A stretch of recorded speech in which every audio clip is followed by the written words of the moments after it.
me and on Kentucky Roll Call, we talked about that and, what Steven saw on, doing the interviews, especially with Jake and all of them. It's going to be, it's interesting, and we'll get into that. We'll also get into what the photos about the little get-togethers and stuff like that. So it's going to be a good show. Jack had a good piece on what is going on with what is going on with the team and stuff like that. So it's gonna be a good show, guys. Welcome in. If you are new, make sure that you are tapping that follow button. Make sure that you hit the subscribe button, and make sure on the red platform that you're tapping the bell to make sure that you know that when I go live, it will spam out everybody. So guys, first and foremost, man, Friday when I went to Kentucky Roll Call, boy, oh boy, oh boy, oh boy.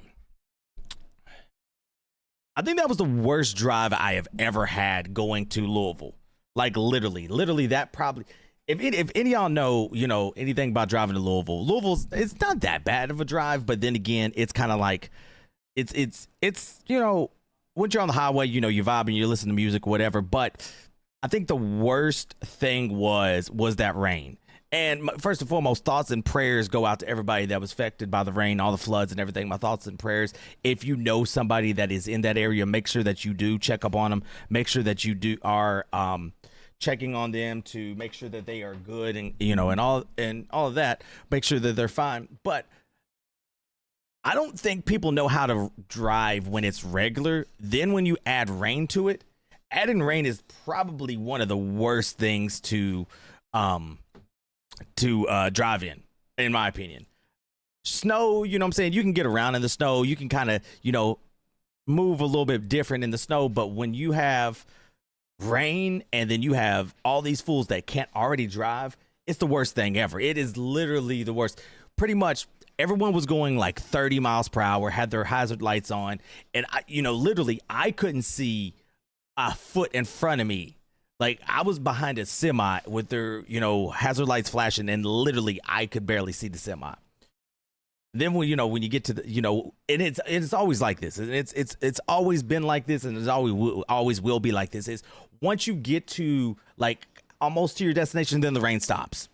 It could be a tsunami, and then by the time you get to your destination, what happens? The rain ends, and everything is good. Everything's fine.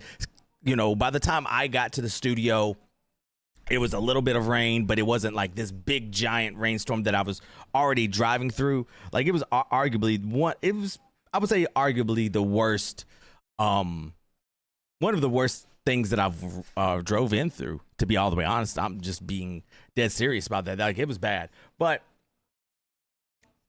we get there and we start talking about pretty much like the film, not the film, but the the interviews that Steven and Jack and all of them and Zach were all down there talking to the players and things of that nature.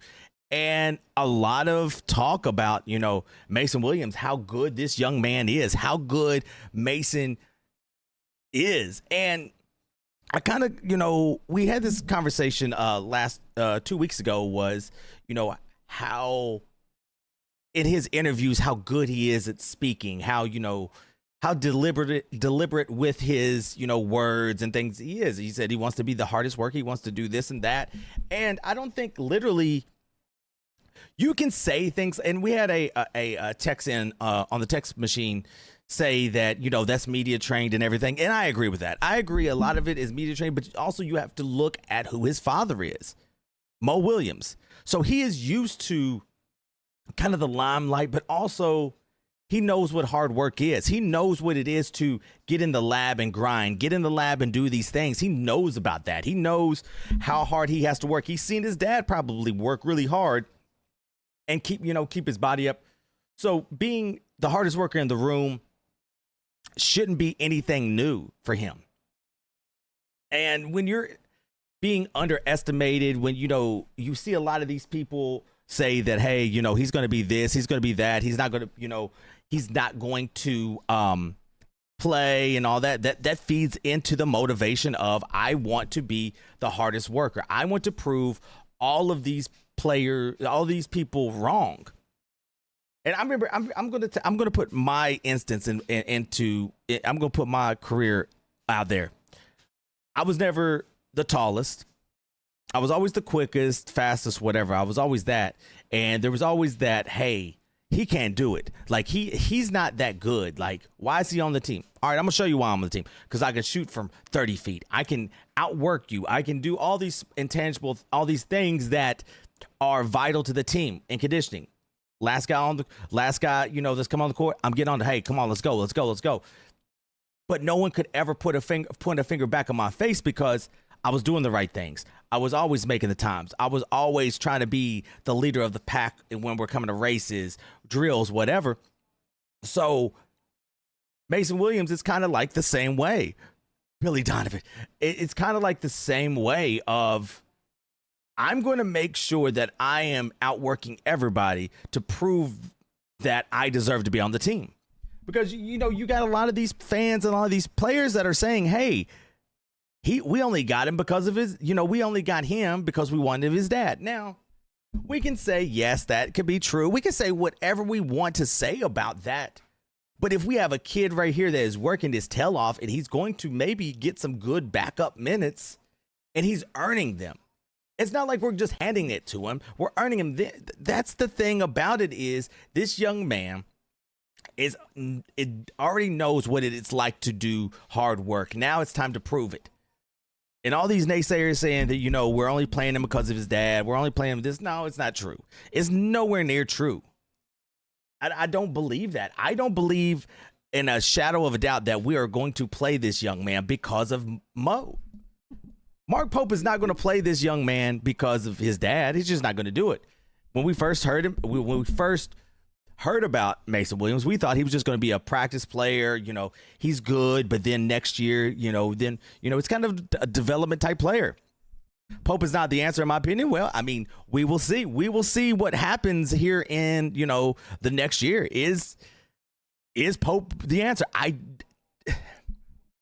We'll talk about that here in a second when I get into the analytics part. We'll talk about that here in a second. I mean, we get, yes, yes, we will see. We'll talk about that a little bit more when I get in my analytics rant, but I got to give Mason Williams flowers. He's a stocky young man that if he's doing what they're saying in practice that we're hearing from Jack and we're hearing from, all these, especially with the guys from the KSR, we're hearing about that. And I'm listening to Steven and Steven's telling me, hey, there's some good things. Do I think he's going to start? No, he's not going to start, but he's going to get, if all is going well. I mean, you think about this. You have somebody kind of, you got Jerome Morton, who I think is going to be a good backup. Coached against him and all that. He just gets it. He knows he's not going to start. He knows he's not going to be a star, but he knows what it's going to do. He knows what it's going to be, being that, that utility player that we need. He's going to go in there. He's going to hit some threes, not turn the ball over, be another ball handler, something that we haven't had in a while, and he's going to play his part. I think if Mason Williams gets in the game, he's going to be able to handle the rock, be able to, give a guy a couple breathers and then go from there. And then we'll get, Zoom and Alex back on there. And that's another guy that I really want to talk about is Zoom. Talking to Steven, hearing him talk, hearing Jack talk and hearing all these guys talk about how good Zoom is. And I said this last week. I said, from what Steven said last week and talking about postponing, not really kind of making media day, the media wait a little bit because he lost a game. And he's like, I'm not going to lose. Get y'all's butts back here and we're going to play again. That right there, and how vocal he is, how just alpha, we'll say it like this, how alpha he is. That is an amazing thing. We didn't have that. We talked about it Friday. We really didn't have that. Ortega wasn't really, like that per se, that alpha type. So to hear Zoom be like that, I think this is amazing. I think this is a great thing for the team because that is what we need in your point guard. We need our point guard to be that junkyard dog, that dude that's just going to just be if you look at Rondo, let's take Rondo. Rondo talks a lot of crap. If you watch, Rondo talks a lot of crap. That's just Rondo. Rondo is probably arguably one of the smartest basketball players to ever walk the world. He gets it. That's Rondo. But he's going to talk. He's going to get into your head. He's going to push your buttons. But it's all part of making you better, to make the team better. And I think that's exactly what Zoom is doing. Zoom is that junkyard dog, that alpha that's going to push everyone's buttons to make sure that the team is doing what they need to do. And yes, is he going to rub people the wrong way? A little bit. But at the end of the day, it goes back to my other point is they're all living at this lodge. They're all being able to get along, understand each other, and being able to work it out. The problem I had last year is a lot of these players did live off campus. A lot of these players did live, wherever, and they didn't know how to really, gel with each other. Because if you think about it, 2 to 3 hour practice, weights, individuals, that's maybe 4 to 5 hours that they're together. Then they don't see each other again. Right now, where they're in the lodge, they're literally, everybody is in one room, one house, one lodge, getting to know each other, eating, going out. Then Pope's taking them on. I don't know if it was Gaddy Town or whatever it was. Then they're doing that. So this nucleus and this team is being more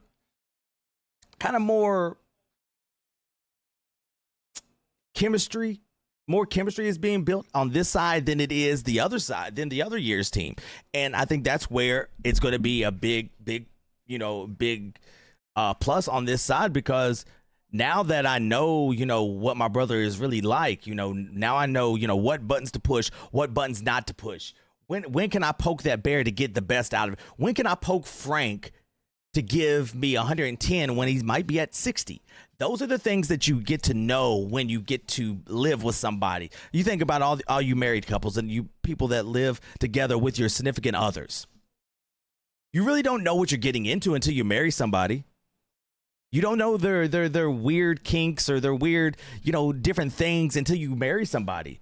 Then when you marry somebody, you know what it is. You know kind of what you're getting yourself into that you didn't know when maybe you stayed the night over there, or you're over there a couple hours out of the day, and then you get to go back home to your bed. You don't know that maybe he, for the females, that maybe he keeps the, seat down, or maybe she, leaves the milk jug and it's got like that much in there that, those little pet peeves you don't know about until you officially live with somebody.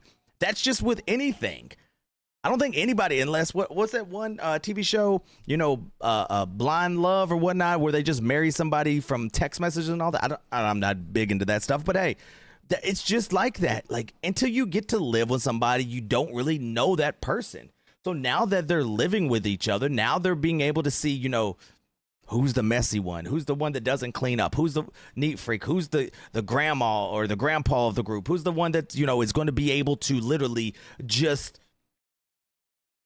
rally the troops. You don't know that. Now that they're in this lodge, I think that is an amazing thing. And what I'm hearing about Zoom is amazing. And I'm just very, very excited to see how that is going to translate to the court. Now, what kind of also makes me a little bit nervous is let me go ahead and pull them up here. Hold up. Let me pull them up real quick. Let me pull it up real quick. Let me see here. Hold on 1 second, y'all. I'm gonna pull them up, man. Hope everyone's having an amazing morning. But that, what kind of scares me just a little bit is hearing some people say that, and I won't say his name yet. Somebody doesn't see a shot that he doesn't like, and that, in a way, that kind of scares me just a tad. And this is just me thinking, as a coach, just a little bit to hear that. When I hear that Justin McBride does not Noah's shot that he doesn't like. That just scares me just a little bit. And I don't mean that it's going to happen in the season. Sometimes I've heard that they got to say, hey, he's up a little bit, and that's fine.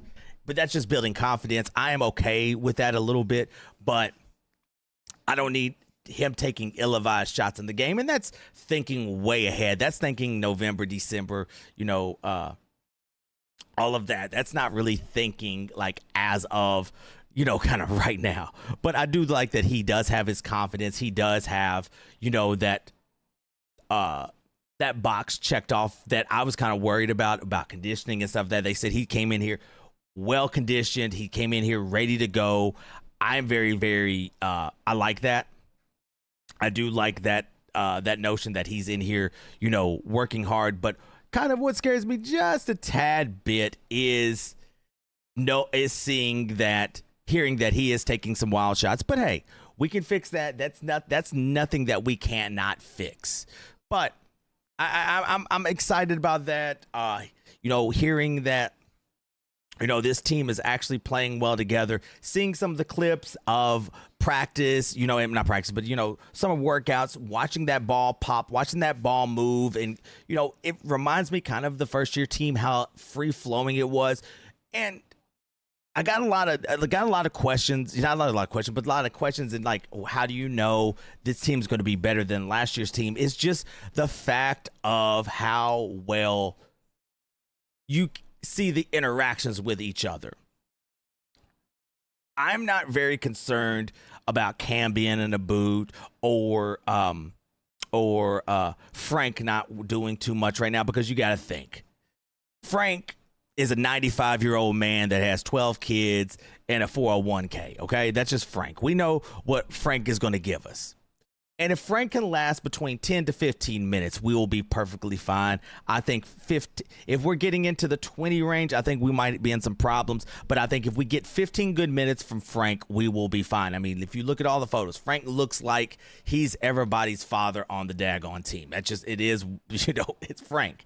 Cam, I mean, I understand it. I would rather him be 100% for the season than doing summer workouts. Do I think it's going to push him back a little bit? Maybe just a tad, maybe a small bit, but he's an athlete. He's going to be able to come back, maybe about a week later, than what everybody else is. But I'm not too concerned about that. Cam is an athlete that knows how to get in shape. I think that will be fine. Now, it would be a little bit alarming, a little bit more concerning if we was going to say this in November where he's still in the boot or something like that. I don't put no, red flags or, alarms going off of that. I just think that that's fine. I respect the young man last year for coming back, and wanting, to help his team. But in this instance, it's summer workouts. You're second, this is your second stint in the Kentucky program. Kind of what Mark Pope wants, kind of what he, demands. So it's nothing new for you. It's nothing new for you to come back and pretty much legitimately, hopefully, pick up where you left off, because, I mean, at the end of the year, he was doing an amazing job. We'll see, we'll see. But as far as summer workouts are going, I think from what I'm hearing, from what I'm reading, summer workouts are going amazing. I also, we had a conversation, me and Steven has a conversation of, what would we think a successful year would be for Mark Pope? I mean, what do y'all think a successful season would be? In my opinion, I need him to go Sweet 16, and I had somebody last week say that Sweet 16 should be the what's it called? Should be the what's the word I'm looking for? Should be the norm, and I disagree. I don't. You know how hard it is to get to the Sweet 16 every year. Now he did preference say, you know, maybe not every year, but let's just say every year. That's rough. That's hard to get to the Sweet 16 every year, especially with Mark Pope and what we have right now. At least the Elite Eight. Whoa! At least Elite Eight. If not, he should be. Wait, I disagree. I disagree. Here's why I say I disagree with this. It's because of this. One, I don't think this team right here, and in all honesty, I don't think this team right here is legitimately a top 1 seed. They're not a top 1 seed. They're not a 1 seed. This team is not. I don't even think they're a 2 seed. This seed is a 3 at the peak. That's just my opinion. This team right here is a 3 at the peak. And it all depends on how Mark Pope coaches them. That's just the way it is. I think if he has a deep SEC run, and I think if he has a legitimately Sweet 16 run where, you know, we're not losing less than 10 games, we're kind of at that 10 to, you know, 8, maybe 8 to 10 run range, I think he'll be fine and he'll come back again next year. I don't think if he gets to the Elite Eight, great. If he gets to the Sweet 16, okay, then it's going to kind of be like, got to lose the lesson. You're right. Yeah, you got to be in that 8 to 10 range, in my opinion. 8 to 10 range, Sweet 16 or Sweet 16. Then on top of that, a deep SEC round. And one thing is, you cannot play on Wednesday in the SEC tournament. You can't do that. If you play on Wednesday of the SEC, or Wednesday or Thursday on the SEC tournament, you're done.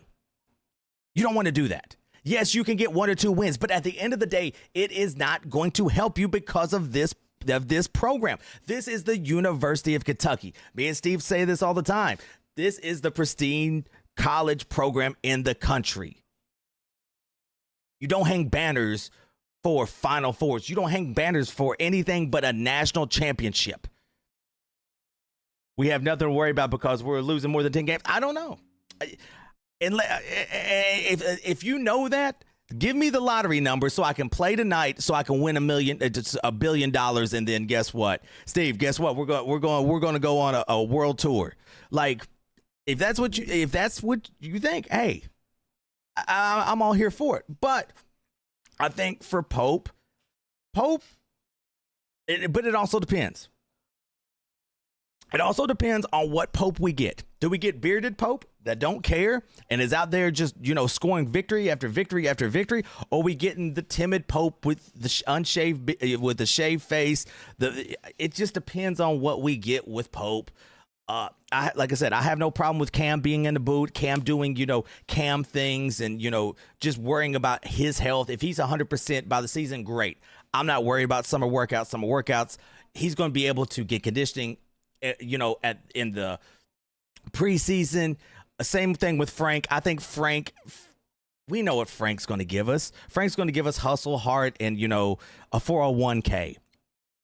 What I'm very anxious to see is there's 2 other than, you know, Alex and Yazum. There's a couple people that I really are kind of like, I want to know what they're going to give us is Jerome Morton, because of the backup role. I want to see how Jerome is. And from what I've heard, Jerome is doing very, very well. I'm very excited to hear about that.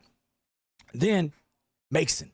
If Mason can take over and give us a good 8 minutes here and there and let Zoom or Alex kind of relax a little bit, I think that's going to be huge for us. I think it's going to be an amazing thing because we're going to give them pockets to be able to rest and then come back at 100%. Why do you think that's? What do you say?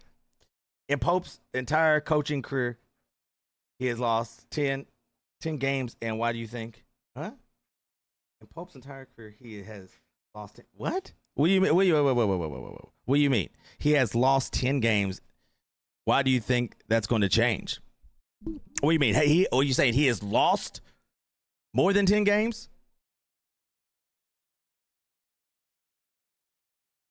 He's saying Pope has lost 10 every year. I mean, last year we knew. Last year we knew it was going to be a bad. It's just what it was. I mean, Steven's video said it best. We was down 20 again. That was my favorite part, Steven. Again. It was a bad thing. Then the first year, here's what I think is different. And this is something that this is his best team. He had already recruited for next year's team. Something's changed. Mo, Steve, it is Mo, Steve. It is Mo. You're 100% right. It is Mo. But what it is, hear me out. One, he's never had this much talent ever. He's never had this much talent. He hasn't sniffed this much talent. The only time he's been around this much talent is when he's went to those top 100 camps. He has never had this much talent. But you have a couple things that has changed. Mo Williams, and me and Steven talking about this all the time on Kentucky Roll Call, Monday through Friday, 12 to 2. Make sure you tune in on Big X Sports Radio. Mo Williams has done something that a lot of these coaches hasn't been able to do with Mark Pope, and that is connect with Mark Pope. Pope knows he needs Mo. Mo knows that he kind of needs Mark because he's on this national stage. Why do you think that everyone is giving Mo so much credit as the closer and all that? Is because he can relate to these kids. Last year, you did not have nobody to relate to these kids other than Mark Pope and a couple other people, and it was hard. When you have Mo Williams, a 12-plus year vet in the NBA champion, who has coached, who has played with LeBron. Yes, these kids probably don't really remember him playing a little bit, but if they go to YouTube, guess what they're going to see? They're going to see him throwing lobs to LeBron. That has changed. Mo is there being hands-on with these players, telling them, hey, who would you rather have? Pope running with the guards or Mo? You want Mo. One thing about this is when Mark, this is the big thing. This is the big thing that a lot of people, and I haven't said this before. I don't know why I haven't said. I'm just thinking about this. This is the big thing that a lot of people have not really even talked about. When Coach Pope gets in those predicaments where you see he's just dead in the face, he just doesn't know what to do. Guess who has been there, and guess who has technically learned under arguably one of the greatest basketball minds, and I know a lot of people don't like him, but you got to give LeBron credit where credit's due. Who has he learned under? LeBron. Who has he been with? LeBron. So now Mo, who, yes, you can say coaching record and all that. He wasn't that good of a coach. You can say whatever you want. He was a head coach. Some of y'all put y'all's application in to be a head coach and see what happens. They ain't even gonna call you. But you take Mo and put him in a situation that he's kind of been familiar with. Hey, Pope, listen, no. We don't need to do this. He's hot. Get him the ball. And guess what Pope might do? Pope's probably going to listen to him because, hey, listen, shoot, he's never put me in a bad spot before. Let me go ahead and do it. So now you put that nucleus in. Before, if you kind of read, last year I wasn't in the sports media field. I watched, but I really didn't have this platform per se. So when you have him right here, and Mark Pope, when I'm sitting there watching Mark Pope not know what to do, and none of the assistants are really saying too much, there's give him a little feedback, and Mark Pope's kind of shutting him up a little bit. But when you have Mo Williams sitting there, who is vocal, who is loud, who's going to tell you how it is, when it is, and where it's going to be, you've got to listen at times. Yes, is it Mark Pope's final decision? It is. But if I'm sitting next to a guy that has won a world championship, who's coach, who has got arguably a couple of them players, wink, wink, maybe more, who's locked down Ryan, your best one as of right now, your best player that's coming in next year.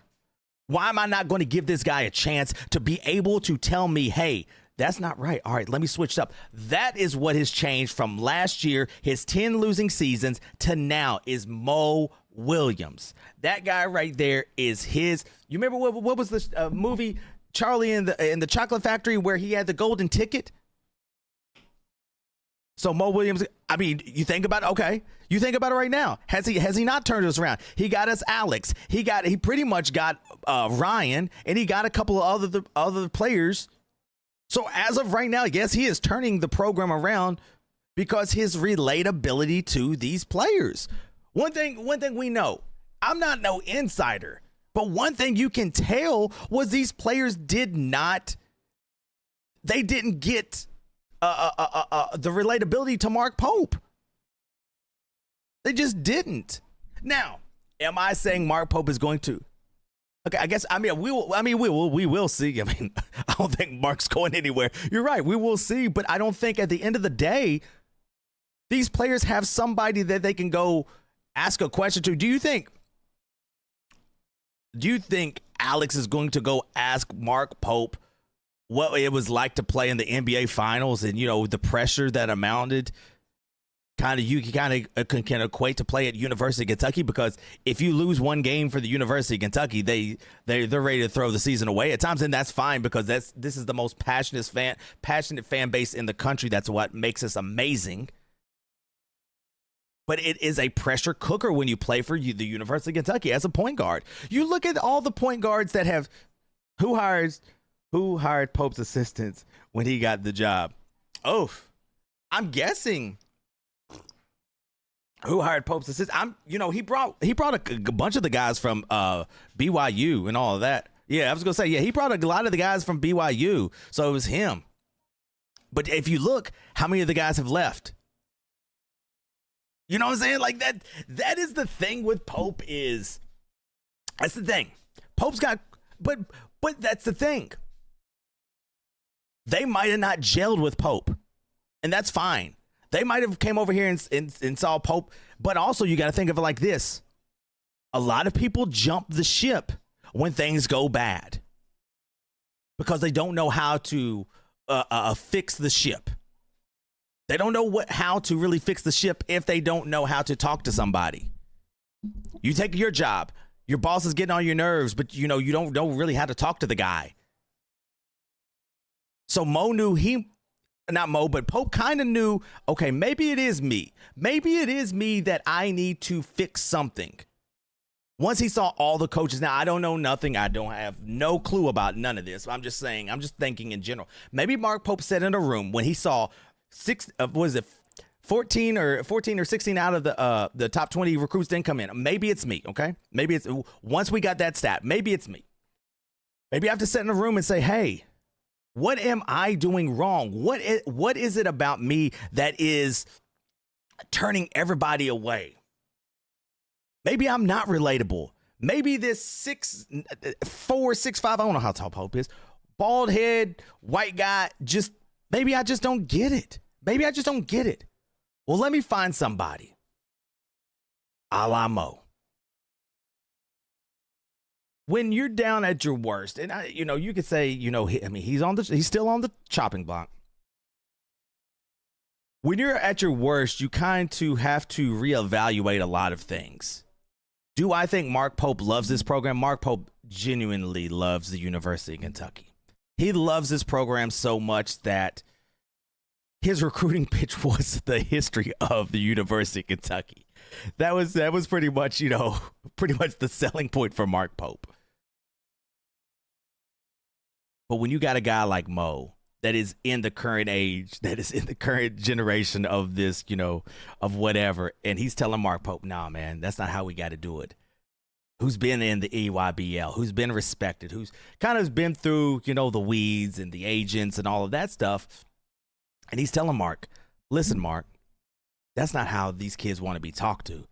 They don't care about, the history and, and that's kind of what, and I'm going to go off on a little rant about this, is that's kind of what me and Stephen was talking about is, these kids really don't know the history of the University of Kentucky. They don't know the passion. And I talk about this all the time on a Kentucky Roll Call, is seeing, Jared Prickett, and happy birthday to Antoine Barber, man. Happy birthday, big dog. Happy birthday. I hope you have an amazing day. When you see people like Twan and, Eric and all these players talk about, the love and respect that, they get just being a part of the University of Kentucky. You see, even players that just came here one year, the love and the passion this fan base has coming into this program and coming back. And I'll put even to me, when I played at St. Catherine College in Springfield, Kentucky, to this day, I can call a guy named Bobby who was a DJ down there. And he'd be like, hey, come on through. And I could literally go to Springfield, and anybody that was in that range that knew me down there would invite me over for dinner. Same thing with these players is A guy from Eastern Kentucky in the coal mines or whatever knows Eric, knows Twan, knows John Wall, whatever, and would love for him to come visit. That's the thing about Kentucky basketball that I love and that I've always cherished, was how deeply passionate we are. And I think Pope gets it. Mo hasn't felt that yet. And Mo's kind of feeling it, but Mo also knows the business side. That's the thing is, Mo knows the business side better than Pope. Mo was in the EYBL. Mo has done a lot of these things. So he knows how to get these kids.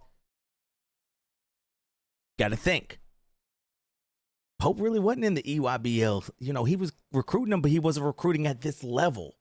He doesn't know how to kind of talk to these top level kids. Mo does. So that is the thing that I think, yeah, Mo knows. Hey, matter of fact, hey, Steven, we got one. We got one. We need a shirt that says Mo knows. Lock it in. Lock it in, Steven. We got it. Mo knows. Instead of Bo knows, we need Mo knows. And I'm going to clip this, and I promise you, if I see any Mo knows t-shirts and I don't get a percentage, I'm suing. I'm suing whoever does it. I promise you. And I better get a percentage. But he does. I mean, let's be all the way honest, guys. He does. He knows how to talk to these players. Mo does. I swear, guys, we're going to get that shit. We're going to get it. We're going to be able to do it. But that's the thing is, I do think that's true. I really believe at the end of the day, do I want to say he does it? I'm torn. And I'm very, very torn, guys. And I'm going to be very vulnerable at this moment. Do I want Pope to succeed? Yes. Do I want to see this team go to the national championship? Yes. But I really, really, really got to pump my brakes. I got to pump my brakes.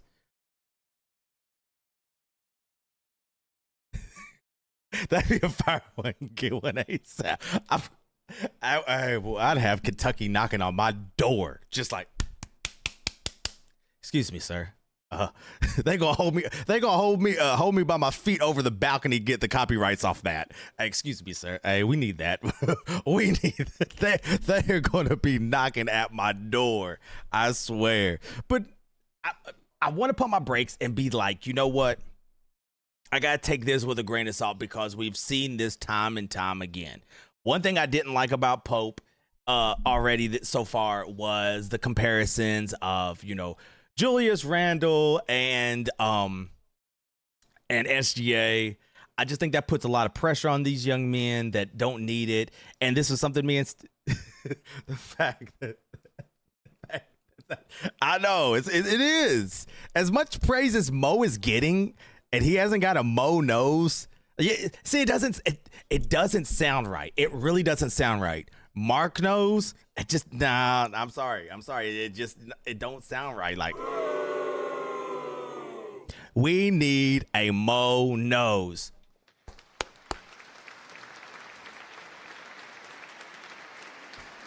It literally, it fits too well.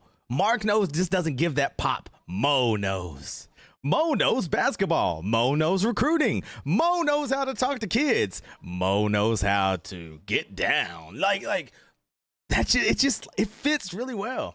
But like I said, I got to put my brakes on this team. I like seeing what they're doing, but when I think Mark shares a little bit too much at times, talking about the SGA, the Julius Randle and stuff like that. I think at the end of the day, where was Mo? What was it? Jackson State?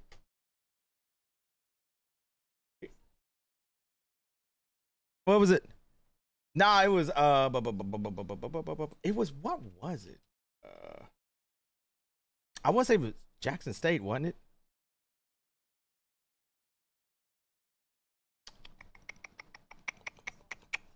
Yeah, Jackson State. Yeah, he went Cal State as an assistant, Alabama State, Jackson State, and then he's with Kentucky.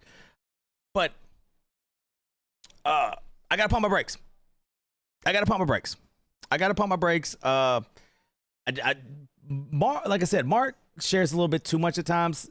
giving those, references. And and this is where it's kind of where Jack Pilgrim was like, hey, everybody, pump your brakes, but it's still out there. It's still out there, and anybody who can kind of see that, can hear that, and take that soundbite right there and be like, oh, well, Pope said he's supposed to be there, and then run with it.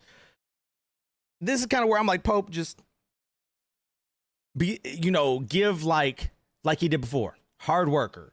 Give like generic answers. Yeah, is it dumb? Is it suck? Yeah, it sucks, but just give like generic answers to some of these players. Don't put them on that pedestal that's too high, because you're comparing them to an NBA champion, MVP, kind of. Even if you say the college version of them, okay, great. You can say the college version of them, but that's not what people think. When they hear SGA, they think the NBA. They knew he went to Kentucky, but they think of the NBA finals. When you hear Julius Randle, you knew, the Bulldog and all that. So that's kind of where I'm just like, pump your brakes. The chemistry from the interviews that seemed is really good too. Yes. The chemistry is really, really good. Shout out to Steven who's in here, man, working his butt off with all those interviews. That man, like on the drop of a dime, goes anywhere and everywhere. I like the interviews. And if you look at the interviews and you kind of look at like just the photos of practice and things like that, you kind of can see how legitimately free they are, how happy they are, how just like, I hate to say it like this because Frank is not a kid. Frank is a 45-year-old with 12 kids. How just being happy to practice, being able to be themselves. Like if you look at the photos that they are putting out there, and the videos, they're cheering each other. You didn't really see that much of it last year, but now you're seeing these guys build the chemistry. And I'm going to go back to the point where I made early in the show. It is living in the lodge. And I've said it. When you have a partner, when you have, your wife, your girlfriend, whatever, you don't know her really until you move in with her. You don't really know a person until you know that, she might have a problem with you leaving the seat down or up or whatever. You have, or she brings in the milk from, she drinks all the milk and it's got this much left, or all the, the juice got this much left, or maybe leaving your car on almost empty. You don't know those people until you live with them. You don't know. God, this might clip. You don't know that who's the worst roommate there. Who's the person that smells the worst when they get out of the gym? Who's the person that don't take the shower? Who's the person that gets the grandma, the grandpa? You don't know that. You don't know how a person really is until you live with them. The lodge is doing that. Last year, they all lived in separate apartments. Yes, I understand they're all millionaires, whatever. But you're only there with them 5 hours a day. You're only there with them maybe 6 hours a day, or on a flight, or maybe in the hotel room. You don't know that person like that. You don't know that person might be having a bad day. How can I help them? How can I do this? How can I do that? You don't know that. But when you're in the lodge, when you're sitting there room to bed with those people, you know what buttons to push. He might be having a bad day. Well, how can I help that? Now, when you are going to Alabama and dude is pissed off about whatever, you know how to help him instead of grasping at straws to fix that problem. On the court, you might be fighting, but I got to put that aside because I could talk to him after the game instead of talking to him during the game when something's going down. Those are the things that are so vital for chemistry. Those are so vital for, the brotherhood, the camaraderie, to be able to get that to the next level. Steven said it on Kentucky Roll Call a couple weeks ago. He said that could have changed maybe 2 or 3, 4 games of losing, and maybe added maybe 1 to 2 to 3 games of winning. So that is where this is actually being very, very good. And like y'all said, I don't see us winning a national champion. And, you say what you want. I don't see us winning a national championship, but I see this as being a spot where we're taking a step in a right direction by doing these small things, having these gatherings, even though, even though, yeah, the gatherings is cool and, going out to eat with your teammates and playing, I don't know if it's Gaddy Town or, main live or whatever it is. I don't know where it was, but like things like that. And you look at their faces, like you literally look at what, let me see here. See if I can find, okay. Yeah. You kind of like look at, here, let's go. There you go. You look at their faces, like you can fake it for camera all you want. You can fake it on main event. Okay, it's main event. Okay. You kind of look at like their faces. They're just being kids. They're happy. They're like no,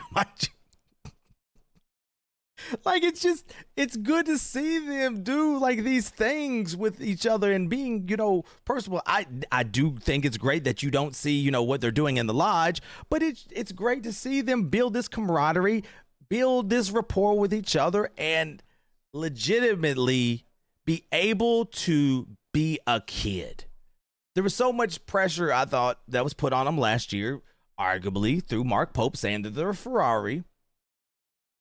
I think this right here shows how much things have kind of changed. And we're going to go back to that old school approach. We're going to go back to that. You remember the movie, Remember the Titans, where they all went down to the, the college and they had to get along. They had to get along. Now, am I saying that that's the same thing as this? No, that was a whole totally different time, but it's just the chemistry factor that I really, really appreciate. I want to go on a little rant again.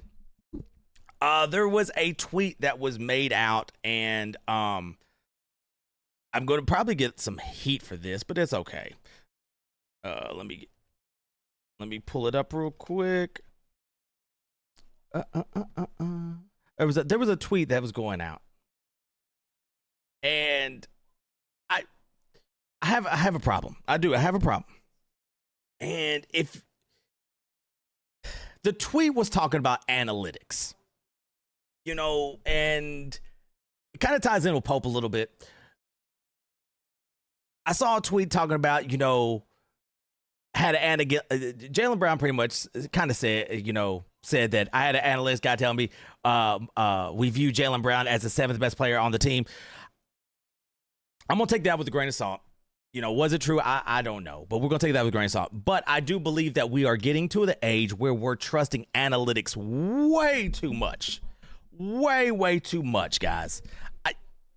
Is analytics good? Yes, for some things. It's great. Algorithms, all of that, great. But when did we get away from seeing the eye test? When did we get away from seeing that a player can play? You knew when a player could play. When we watched LeBron play, we knew LeBron could hoop. When we watched him on ESPN, and, I remember, what was it? Patrick Patterson, I think it was O.J. Mayo, played in Memorial Coliseum against, I want to say Scott County. When I saw Patrick Patterson and O.J. Mayo, I knew they could play. Now, did they get beat? Yes, they got beat because they didn't take the game serious. I remember O.J. Mayo was trolling the fans by pulling his pants all the way up to his boobs and shooting layups like a granny. I remember that. And I think it was Scott County. It was either Scott County or Lexington Catholic. It was one of the two, but I think it was Scott County. When did we get away from literally doing the eye test and studying the film instead of putting numbers into a computer to get the analytics, to figure out, what's this and that? Computers, a lot of people think that, computers are so smart and so right, but a guy might be shooting 50% from the left side, but he might get hot one day from the right. There's no analytics for that. So and that's the thing with Pope, that I think he relies way too much on analytics and way too much on pretty much being able to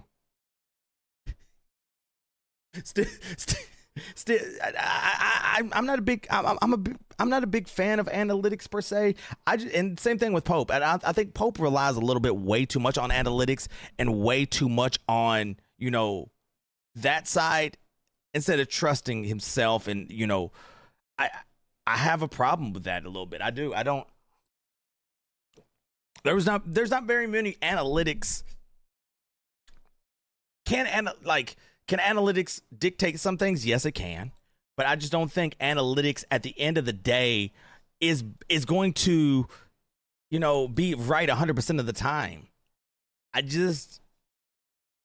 then, when you hear that, these analytic guys are saying that, Jalen was like the 7th best player and all of that. Now, like I said, I'll take that with a grain of salt. I think, one, we can say when men lie, women lie, numbers don't, but I can finagle away. And I'll put it this way. When Pope, his last interview of the season last year, when he talked about Cal's last year record and Pope's this year record, okay, cool. This is a sign of numbers kind of finagling the numbers. But if we judge Pope by his first year and second year with Cal, it's a little bit different because of how many players Cal got, wins, losses, whatever. It kind of varies. You can finagle the numbers to however you want. So that kind of got me thinking, like, man, are we really relying way too much on analytics compared to what we should be with our eyes and, understanding what the true value of each player is? One thing I give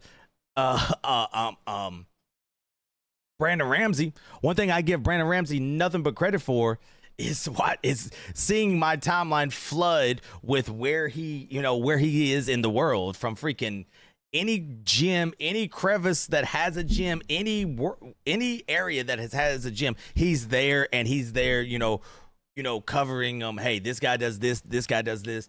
And that's the eye test. That is, you're seeing it with your eyes, not putting in a computer and generating, how good a kid could be. So I got to give him nothing but credit for that, as well as being able to be boots on the ground per se, and learn what a kid does well and what a kid does bad. That, I got to give that man credit for that. So, but when I hear things like this, it kind of makes me think, oh my God, have we got really that far into the analytical field where, now, everything is analytics. And my opinion, I'll say this, and I really, really, I really believe this. Analytics ain't everything. Analytics ain't everything. Let's see. Oh, let me read a tweet. My guy Dion Lee. If you don't know Dion Lee, he's a amazing guy out of Louisville, trainer extraordinaire. He said this, and this is exactly what he says. People won't admit it. Kids are pros, D1, etc., but don't realize how hard it is to become that. Most peak in high school around their sophomore, junior year, especially holdbacks. They often get early offers, told how good they are, so they don't work hard and ended up getting passed by. He's right.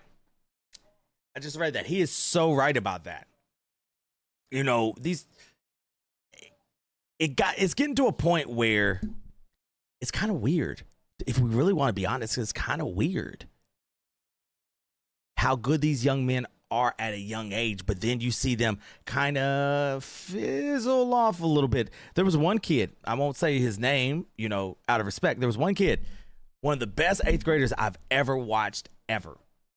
One of the best. And I'm talking about college was already going after him. Got full in his head. Didn't work. Then started slowly not working. Thinking his talent at that time, his talent was like here and everyone else's was here. And then they don't work hard. That's where, we see a lot of these kids get so full of it. And to be all the way honest, I'll be 100% honest with you. This right here kind of, gives them the platform to do that. You think about the Julian Newmans, who really wasn't that good, but they had a marketing juggernaut behind them, with their dad and the different things. How good? Oh, hold up, Tickety Talk. And then when you go against somebody like a Melo, and all of that, and see how, he got dominated at 5'8", 5 whatever, you really start understanding how these kids at these younger ages are told whatever.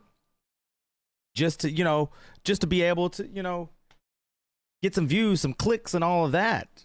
Before, you had to go to like these circuits and, to watch these kids and all of that. So, I mean, it's a whole different ball game nowadays. But guys, I just want to say thank y'all so much, so much for tuning in. Like I said, I just want to do a little Sunday special. What I'm thinking about doing now, I'll go ahead and talk about this. What I'm thinking about doing is doing maybe like a Sunday edition one for about an hour or so. Maybe just talk about whatever, some UK stuff, some other stuff. Do it for about an hour, and then the original Coach Ty show will do our normal times on Tuesdays at 7:30, unless something else happens, like some breaking news, and then we'll worry about that. But mostly it's gonna be Tuesdays at 7:30, guys. But guys, thank y'all so much for tuning in, man. I love y'all. I will see everybody Tuesday, and make sure that you all are checking out Kentucky Roll Call Monday through Friday, 12 to 2, Big X Sports Radio. My guy Stephen Peak does an amazing job. Also, make sure that you're checking out. I will be there every Friday. So, guys, thank y'all so much for everything. I'll see y'all Tuesday. Peace.